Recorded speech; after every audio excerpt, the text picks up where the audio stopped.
റഫീഖ് പേരാമ്പ്ര എഴുതിയ മരിക്കുന്നതിന്റെ തലേ ദിവസം. മരിക്കുന്നതിന്റെ തലേ ദിവസം മുതൽ അടുത്ത ബന്ധുക്കളും അയൽക്കാരും വീട്ടിൽ കയറി ഇറങ്ങുന്നുണ്ട്. എന്റെ കാഴ്ചകൾക്ക് അല്പം മങ്ങലേറ്റെങ്കിലും വന്നവരുടെ മനസ്സ് വായിച്ചെടുക്കാൻ എനിക്ക് വളരെ നന്നായി സാധിക്കുന്നുണ്ട്. മൈനറായ എന്റെ മക്കൾ കാരണം കുടുംബസ്വത്ത് ഭാഗം വയ്ക്കുമ്പോൾ ഉണ്ടാകാനിടയുള്ള നൂലാമാലകൾ സഹോദരി ഭർത്താവിനെ അസ്വസ്ഥനാക്കുന്നുണ്ട്. അയൽവീട്ടിലെ പാത്തുമ്മച്ച ബസ് ക്ലീനറെ പോലെ വാതിൽ പടിയിലൂടെ തലയിട്ട് നോക്കുന്നുണ്ട്.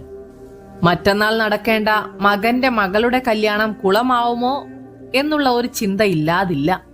ഞാൻ ഇന്ന് മിസ്സായാൽ നാളെ നടക്കേണ്ട ലോകകപ്പ് ഫൈനൽ മിസ്സാവുമല്ലോ എന്ന ചിന്തയിൽ മൂത്ത മകൻ ആകുലപ്പെട്ട് അങ്ങോട്ടും ഇങ്ങോട്ടും നടക്കുന്നുണ്ട്.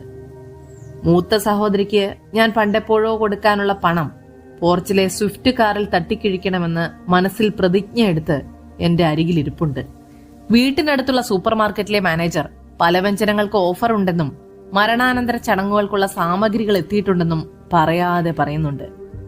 വെറും 2 വോട്ടിന് ജയിച്ച് വാർഡ് മെമ്പറായ സതിച്ചേച്ചി ഈ അവസരത്തിൽ എന്റെ നന്മയും പാർട്ടി ബന്ധവും എങ്ങനെ അവതരിപ്പിക്കും എന്ന ചിന്തയിലാണ്. എങ്കിലും എന്റെ ഭാര്യ ഇടയ്ക്കിടെ പുതിയ വസ്ത്രം പരീക്ഷിക്കുന്നത് എന്തിനു വേണ്ടി എന്നുള്ളത് മാത്രം എനിക്ക് മനസ്സിലാക്കാൻ പറ്റുന്നില്ല. ആ സമയം ഞാൻ വെറുതെ ഒന്ന് ചിന്തിച്ചു. മരണം വളരെ വളരെ മുൻപ് നടക്കേണ്ടതായിരുന്നു.